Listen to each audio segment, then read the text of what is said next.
இன்று நிகழ்ச்சியில் வன்னியர் கூட்டமைப்பு நிறுவன தலைவர் திரு சி.என். ராமூர்த்தி வந்துள்ளார். அவர் அன்புடன் வரவேற்போம். வணக்கம். வணக்கம். வந்துட்டாயா நீ என்ன எத்தனை ஒரு பஞ்சாயத்தடா முடிச்சு வச்சு பாரு, நமக்காக அம்பட்டு பெண்ணும் பிள்ளை குட்டியோட வெயில்ல காத்து கிடக்குறாங்களே. ஐயா தம் பிள்ளைய கஷ்டப்பட்டு எப்படி வளர்த்துருப்பாரு. உன்னை தூக்கி வளர்த்தாரா? என்னை தூக்கிட்டு போய் பிச்சை எடுத்து அவனை வளர்த்துக்கிட்டான். அது பிள்ளையா அது சாணியம் படிச்சது. என் வயிறு எரியுதுடா.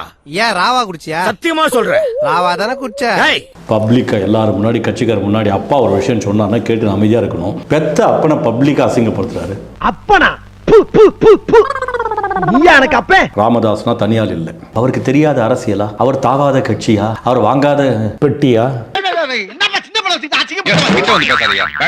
அப்படிப்பட்ட ஐயா உட்கார வச்சு கட்சிக்காரங்க முன்னாடி அவமானப்படுத்துறது தப்பு இல்ல. என் மனசு உண்மையா சொல்றேங்க, எனக்கு அவ்வளவு வருத்தமா போயிடுச்சு. எனக்கு வருத்தம்பா, எனக்கு ரொம்ப வருத்தம். அன்புமணி கொடுமைப்படுத்தினது, அடிக்க போனது, ஐயா எத்தனை முறை கோச்சிட்டு வீட்டை விட்டு வெளியே வந்தாரு. எல்லாரும் நினைச்சிருக்காங்க டாக்டர் ராமதாஸுக்கும் அன்புமணிக்கும் இப்பதான் சண்டை, இப்பதான் பிரச்சனை நினைக்கிறாங்க. இல்லவே இல்ல. 20 வருஷம் பகடா. அப்படி என்னடா 20 வருஷத்து பகை? 20 வருஷம் ஆயிருச்சு இல்ல, என்ன பகன்னு மறந்துட்டு பேசும்போது நெஞ்சு அடைக்குது. ஐயா சொன்னது கேட்டா உங்களுக்கு துக்கம் நெஞ்சு அடைக்குது. உன்னை எனக்கு ரொம்ப பிடிச்சிருக்குடா. பண்றது மோசம், இதுல பாசம் வேற. அந்த அளவுக்கு நீங்க உணர்ச்சி வசப்படுறீங்க. நான் ஐயா நெஞ்சில வச்சுருக்கிற பூதா, என் மேல உனக்கு இவ்வளவு பாசமாடா? ஆமா மாஸ்டர், ஒன்னு நினைக்கும் போது என்னால முடியலடா. 2022 ஐயா கஷ்டப்பட்டுக்கிறார், வருத்தப்பட்டிருக்காரு, துன்பப்பட்டிருக்காரு, துயரப்பட்டிருக்காரு. இத்தனை பட்டு திருந்தலே குரு. யாரடா சொல்ற? பொதுவா சொன்ன குருவே. யாருங்க? ஐயாவுடைய கட்சிங்க. ஐயாவுடைய ஏங்க அவர் என்ன சொல்றாரு? சத்தியம் பண்றாரு, நான் எந்த காலத்திலும் கட்சிக்கோ பதிக்கோ எதுக்கும் வரமாட்டேன், வாரிசு வராது. ஏன்டா ஒவ்வொரு சொத்தை இப்படி தரடா வாங்கியிருக்கா சொல்லுங்கடா. அவர் கவரிங்மான் பரம்பரை மாதிரி. கவரிங்மான்ல மயிறு பூச்சா உயிர் போயிடும், அந்த மாதிரி தான் அவரும். நீ கவரிமான் எனமா? ஒரு முடிக்கு ஒரு தடவை நீ செத்திருந்தாலும் இந்நேரம் எத்தனையோ தடவை செத்துருக்கணும். என்ன எந்த காலத்திலும் கட்சியிலும் சங்கத்திலும் பதவி வகிக்க மாட்டேன். அப்ப எந்த வாய் இது? அது வேற வாய், இது நாரவாய். பொது கூட்டங்களுக்கு சொந்த செலவில் தான் வருவேன். இப்படி சொல்லக்கூடிய ஒரு மானமுள்ள மனிதன் உலகத்துல எங்கேயாவது இருக்கிறாரா? இவருதான் மானஸ்தன். வணக்கம். மானஸ்தனா? மூஞ்சி பார்த்தா அப்படி தெரியலையே. பேர் வைக்கும் போது குப்புறப்படுத்திருந்தாரு, வச்சதுக்கு அப்புறம் தான் மூஞ்சி பார்த்திருக்காங்க. அவர் இன்ன வரலாம் இவ்வளவு பெரிய மாட மாளிகை கோட கோபுரத்துல வாழ்ந்துகிட்டு இருக்கிறாரு. அவருக்கு எவ்வளவு சொத்து சேர்ந்தது? இப்போ எல்லா கூட்டங்களும் தன்னோட சொந்த செலவுல போறது இல்லையா? நம்ம பரம்பரையிலே இந்த மாதிரி நடந்ததுண்டாடா. எந்த தேர்தலிலும் போட்டியிட மாட்டேன். என் செருப்பு கூட சட்டமன்றத்திற்கும் நாடாளுமன்றத்திற்குள் நுழையாது. ஆமா. இப்ப என்ன பண்ணுவீங்க? நான் நல்லா பண்றனோ இல்லையோ, ஆனா நீ நல்லா பண்ற. அன்புமணிக்கு இதெல்லாம் கேட்டது யாரு? இதுக்கெல்லாம் பதவி எல்லாம் கேட்டது யாரு? ராமதாஸ் தானே போறாரு. இந்த பொழப்புக்கு 4 பேர் பொழைக்கிற கிகோலோ பையா அப்படின்னு சொல்லி உங்களுக்கு வாய்ஸ் ஓவர் கேட்கலையா சார்? என் வாரிசுகள் கட்சியில் எந்த பொறுப்புக்கும் வரமாட்டார்கள். அப்போ அன்புமணி யாருன்னு சொல்லணும்ல. வாரிசு வராதுன்னு சத்தியம் பண்ணி இருக்கிற. ஏய், உனக்கு வெக்கமான சூடு சொன்னா எதுவுமே இல்லையா? கன்னிகா ஸ்டோர்ல கிடைக்கும், காக்கல வாங்கிக்க. ஐயா போயாங்க ஐயா. ஏப்பா, பேசிட்டு இருக்கும்போது இடையில ஐயாவா வாடா வாடான்னு எதுவும் சொன்னியா? ஃப்ளோல ஏதாவது வந்திருக்கும். புலவுல கெட்ட வார்த்தை கூட வரும் சில நேரத்தில். பிரதமர் பதவி கொடுத்தாலும் சரி, சுவிஸ் பேங்கில் 1000 கோடி ரூபாய் போடுவதாக சொன்னாலும் சரி, ராமதாஸ் விலைக்கு போக மாட்டார். 10 ரூபாய்க்கு நயா பைசாவா மாத்தி கீழே போடு. எவனா செடியா நிக்கிறானோ எல்லாம் உளுந்து பொறுக்குவானுங்க. கோரிக்கை பசங்க.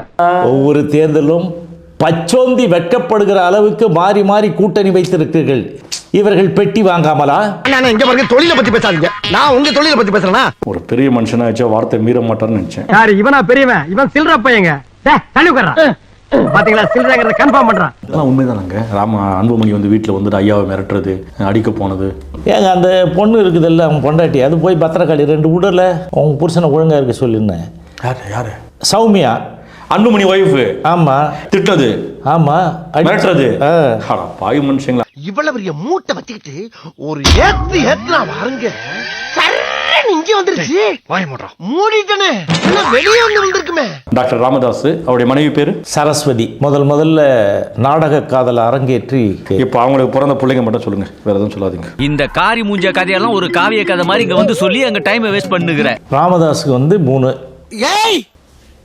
3 பிள்ளைகள்.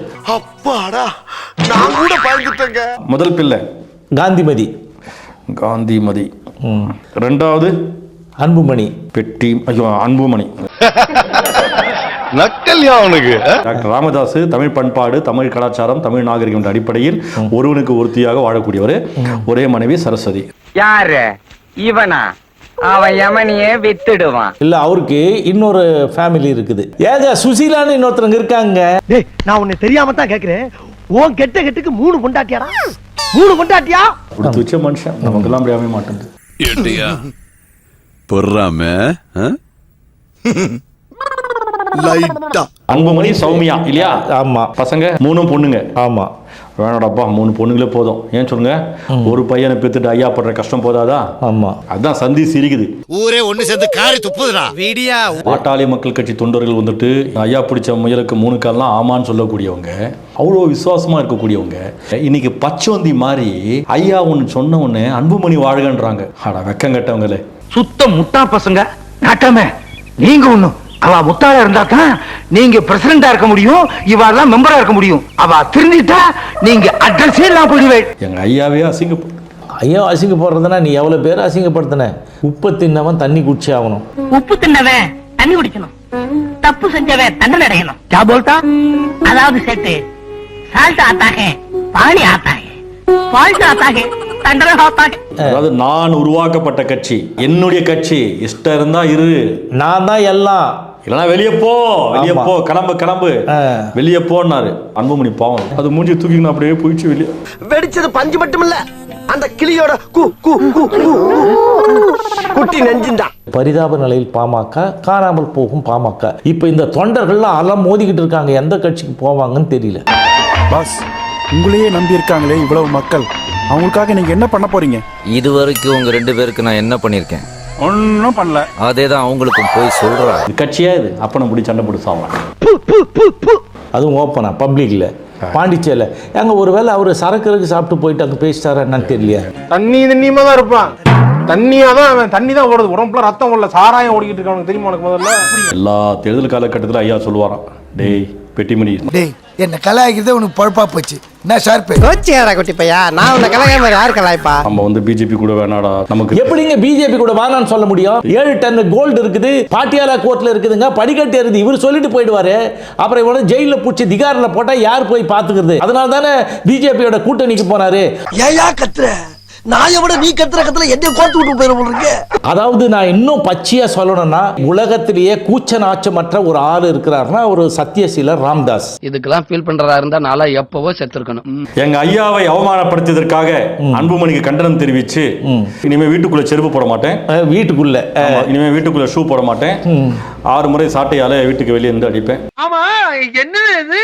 நீங்களும் அதே மாதிரி, அதே டெய்லர், அதே வாடகை. பாட்டாளி மக்கள் கட்சி ஐயாவுடைய நம்பிக்கைக்குரிய விசுவாசிகள் தொண்டர்களுக்கு ஒரு வேண்டுகோள். அன்புமணி ஐயா அவர்கள் அவமானப்படுத்தி விட்டார். அதற்காக நீங்கள் எல்லோரும் ஒன்று கூடி செருப்பு போடக்கூடாது. அப்புறம் வந்துட்டு சாட்டையால் 6 முறை அடித்துக் கொள்ள வேண்டும். நீ செத்தா நான் ஏன்டா பதட்டப்படணும்? சாட்டை எப்படி இருக்க வேண்டும் என்றால், பஞ்சு மெத்தை போல பஞ்சு நூலால் செய்யப்பட்ட சாட்டை எடுத்துக்கொள்ளுங்கள். வீடியோ கேமரா எல்லாரும் முழு வலிக்காம அடிச்சுக்குங்க. அதேதான். அண்ணாமலை என்ன ஆச்சு இவருக்கு? லண்டன்ல பட்சி என்ன ஆச்சு அவருக்கு? மூலையில கட்டி போச்சா என்ன? அவனுக்கு தான் மண்டல் அடிபட்டு மரக்க அடிச்சுன்னு தெரியும்ல. திமுக ஆட்சி அகற்றும் வரை நான் செருப்பு போட மாட்டேன்றார். ஜென்மத்துல செருப்பு போட மாட்டார் அவரு. ஆமா, நாக்கு தவற மாட்டேன்னு. அது வாக்கு தவற மாட்டேன். நாக்கா இப்ப தவறிட்டேன், இனிமேல் தவற மாட்டேன். அதோட ஜட்டி போட மாட்டேன்னு சொல்லியிருந்தாலும் பிரச்சனை இருந்திருக்காது. வருது இறக்கமே இல்லாம மேய்மேன்னு மேஞ்சிட்டு போயிடுச்சு. ஸ்டார்ட் பண்ணு.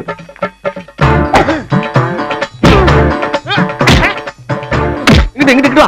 அப்படியா?